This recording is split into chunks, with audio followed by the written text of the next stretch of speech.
Then he turned in what I would only come to understand years afterwards as ritual silence, ascended the ladder once again, and gave me one final look. Charlie stopped, took a small and halting breath, and plunged his head back into the water. I hesitated for a second, then scuttled up the ladder past him, hauled myself up onto his exposed back in its sweating school shirt, and arranged myself in a cross-legged pose on top of him. I pressed my weight down, feeling with satisfaction that I was playing my part. I watched for the bubbles. They came, they ebbed, they ended. And I was expecting that great calm to descend over my brother again, so I was surprised this time when he suddenly pitched in the water, rolling his head violently back and forth as if trying to raise it to one side, and his legs began to kick. I pressed my weight down harder. This likely meant, I thought, that the music was growing clearer. Perhaps the words were coming into focus for the very first time. And because I was a dutiful brother, I watched for his right arm to see if it would lift in a sudden and undeniable thumbs up. But it did not.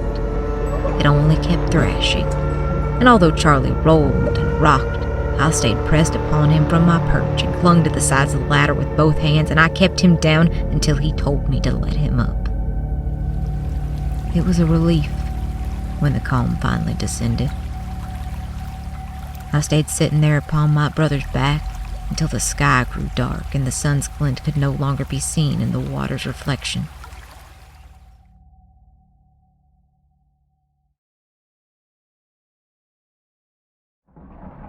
The machine is somewhere before me, or all around me. Chugga, chugga, chugga, chugga, chugga, chugga. My stomach, illogically and absurdly, is growling, a sudden stabbing pain that makes me wince. Keep it together, idiot. My hand fumbles, finding the wall, reaching too high and too low, finally locating something hard and plastic that compresses with a click. The lights blink twice, and then the cellar is illuminated. The walls are writhing. The earth around the cellar is packed with life. Pale, emaciated bodies so tightly packed that they're pressed up against the chicken wire. Their yellowing buff teeth feverishly, unceasingly gnawing at the metal, at each other, tearing through flesh, pulling at fur, swallowing, gasping with relief, biting down again. These were rabbits once. Hundreds, if not thousands of rabbits. An impenetrable, twisting mass of hunger. The sound is unceasing. Chugga, chugga, chugga. This is when he takes a step forward, swings his arm down, and knocks me in the side of the head with the butt of his shotgun. The shock is instantaneous. The pain comes a moment later. I fall back, clutching at my head, screaming. I hear the clank of his footfalls upon the ladder. Mr. Finch! Mr. Finch, come back! I turn and flail around, and I see the old man's back, already some distance away from me, vanishing into the wheat. I give chase, limping and cursing just as fast as I can. They'll never know this was an accident, Mr. Finch! They'll think you killed them! They'll think you killed Harold, too! I'll tell them! Something in me gurgles. I stoop double. I can feel it already. The weakness, the agony of starvation, the juices of my stomach broiling. Mr. Finch! Mr. Finch! Don't take another step! Please! Stop walking! He doesn't stop walking. and he doesn't turn to look, even though his legs are buckling and his emaciated head is drooping now upon an empty neck. And then, quite suddenly, he topples, falling sideways and down into the chasm, and I can no longer see him.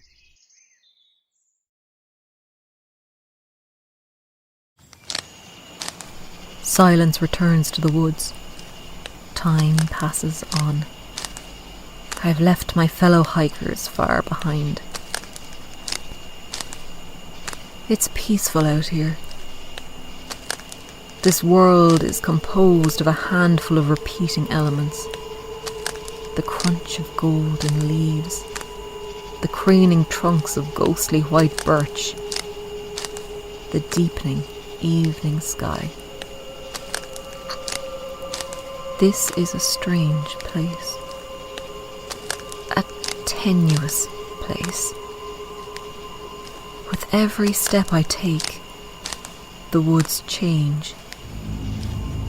But it's always the same innate patterns, those same elements recurring and shifting themselves in kaleidoscopic rotation, as if there are only a few trees, and they're coiling in on themselves as I walk.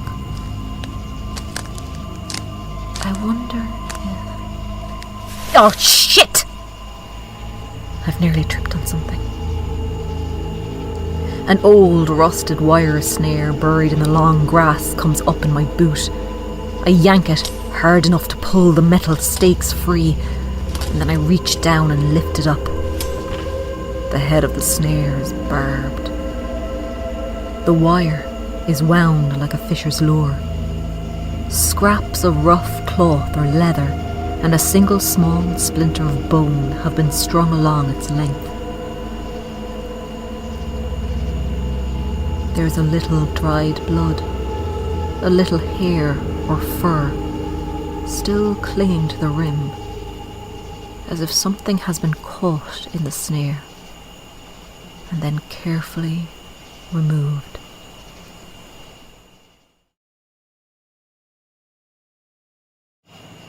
There's something on the floor. Huh. Someone's been drawing pictures. It's on the walls, too. On the door frame, on the stairs. Trees drawn amongst the ivy. A black hill and something walking on it.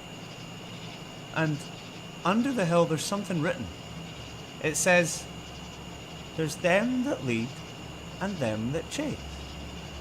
There's them that lead and them that chase. There's them that lead and them that chase. There's them that lead and them that chase. There's them that lead and them that chase. There's them that lead and them that chase." Gareth turns back towards us.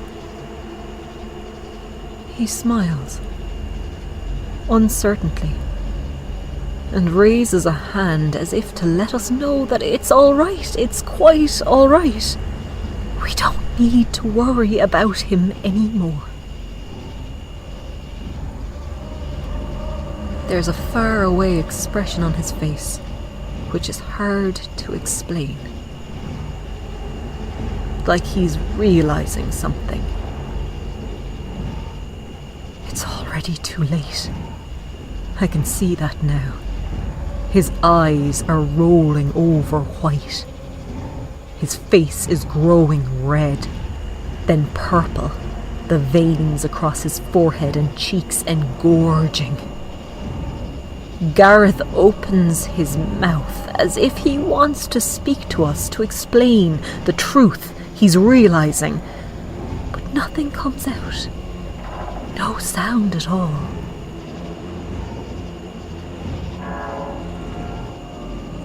His mouth only gapes, wider and wider, and he begins swaying back and forth, taking a few uncertain steps, then careening more violently with each new motion, until finally he collides with the plaster of the hallway and drops forwards onto his knees, and that's when he begins to scream. No, not a scream.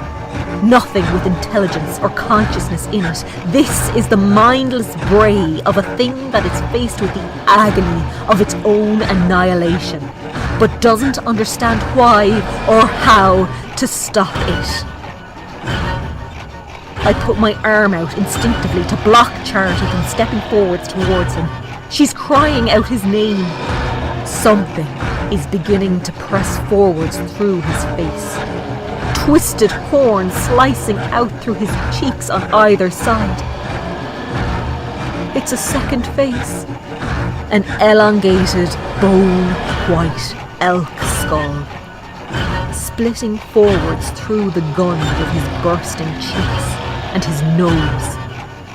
Those black eyes still set in place and rolling madly behind the streaming flaps of skin as he bucks and strains, lurching forwards and back, his broken hands clutching at his ruined face. And the birch antlers climb and grow overhead out of the wreckage of his silenced mouth, like trees rising in salute towards the sun.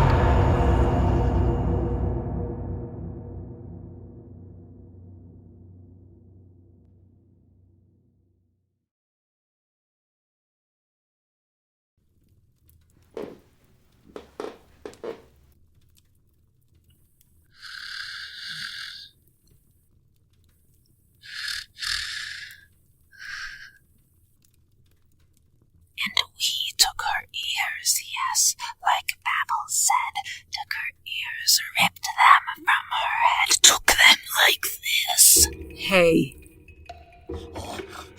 I thought I saw something on the roof earlier. Just couldn't be certain. Hard to make out, aren't you? Sort of faint. Carpenter? What's happening?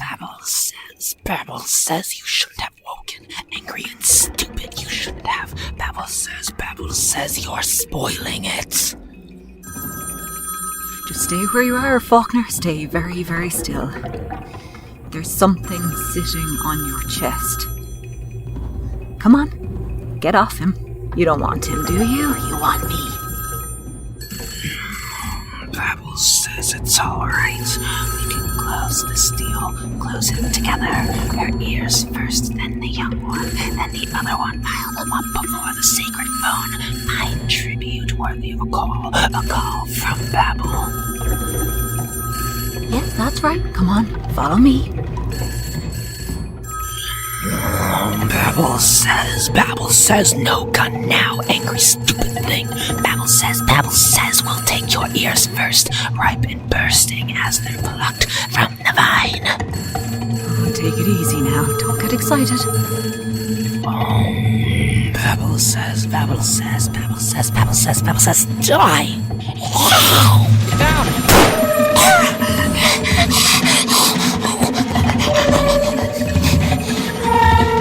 What are you just standing there for? Don't let him get away.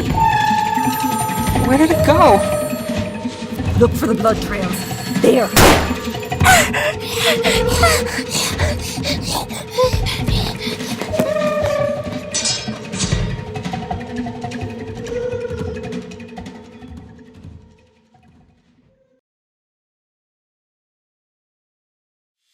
You'd come and scoop me up, Dad, and you'd say, "Come on, kiddo, time for chow."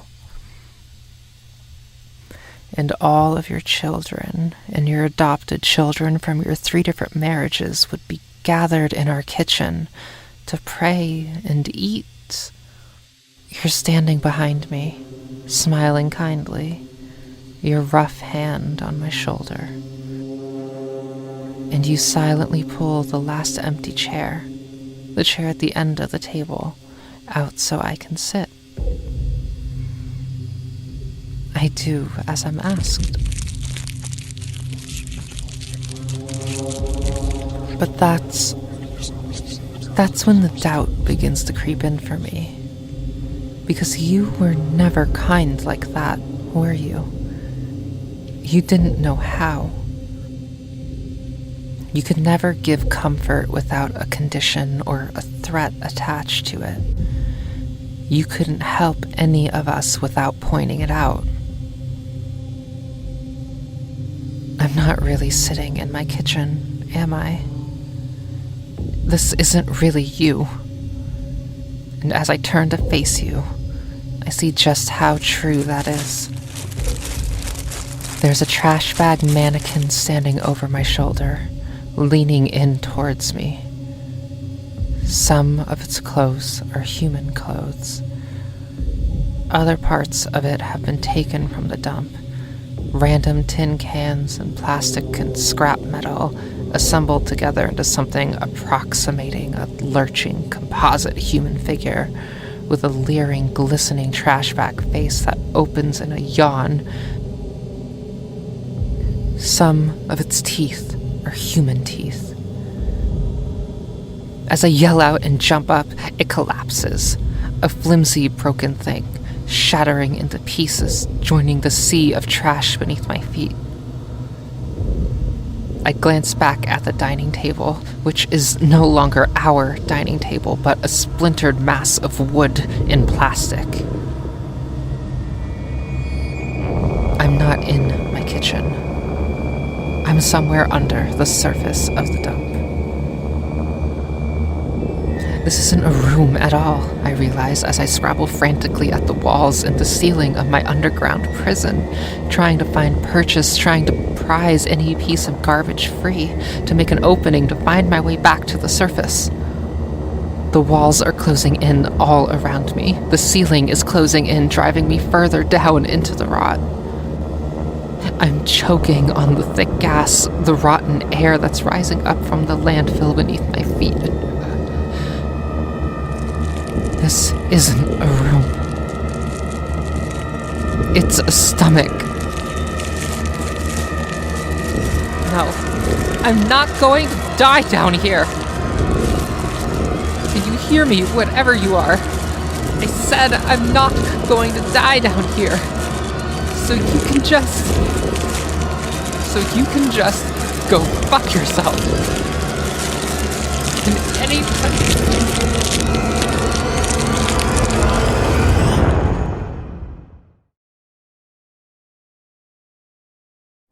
We really are grateful to you, Paige, for coming with us all this way. Is there a toast you'd like to make? For farewells? I read about something once that I liked. During the last war between your nation and ours. This was pre-regulation, of course, when they were rolling out the new gods, the chemical gods and the heaving iron cormorants and the propaganda gods that were dropped onto cities from above, and the entire landscape was just choking in faith, and nothing could be trusted not to shift. And when the soldiers met each other in the desperate and violated places, and they didn't want to fight, they wouldn't dare speak the name of any god in their greetings or their goodbyes, in case they called something down upon themselves. So instead, one of them would say, "May your peace find you on a lonely road." And the other one would say, "May your peace walk on with you for a while." Well, I've said it already, so no sense in doing it all over. I like that too. Thank you again for everything.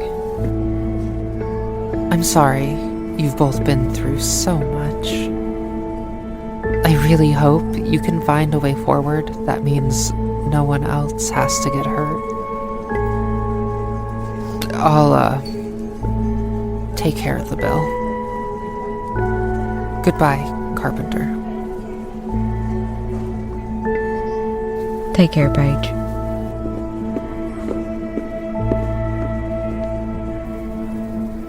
Can we get out of here, do you think? Take the tea with us? I'd like to be close to the river.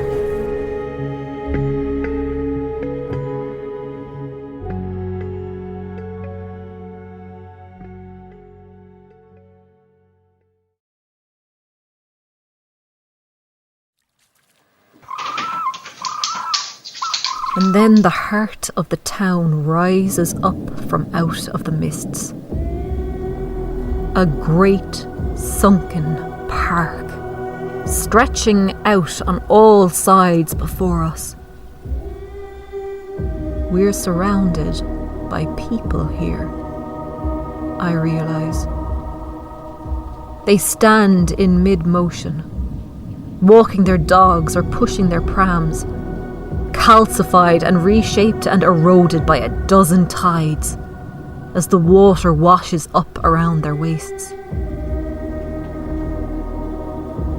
A forest of people, strands of white river coral extending from their heads and their outstretched arms. We walk amongst them, silently and cautiously. They too are swaying, teeming with life, and might wake at any moment. The mists part, and in the very centre of the park, painted in great strokes across the ruined wall of some clubhouse or public toilet, its purpose no longer clear, at last we come to it, the source of all of this.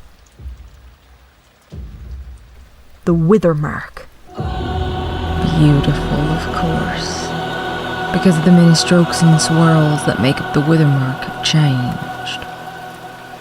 They glint like quicksilver. They shift like water. They look less like a pattern drawn upon a wall and more like cracks, lines drawn in the firmament, leading us somewhere else.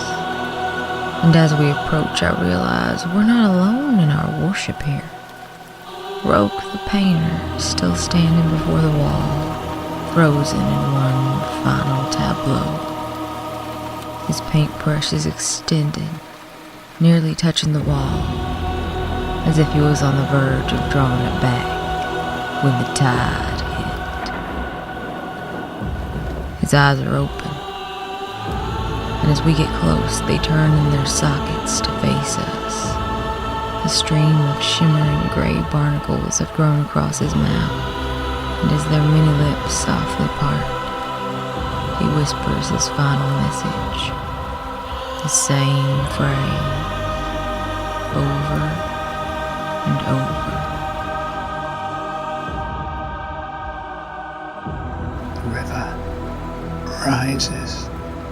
The river rises. The river rises.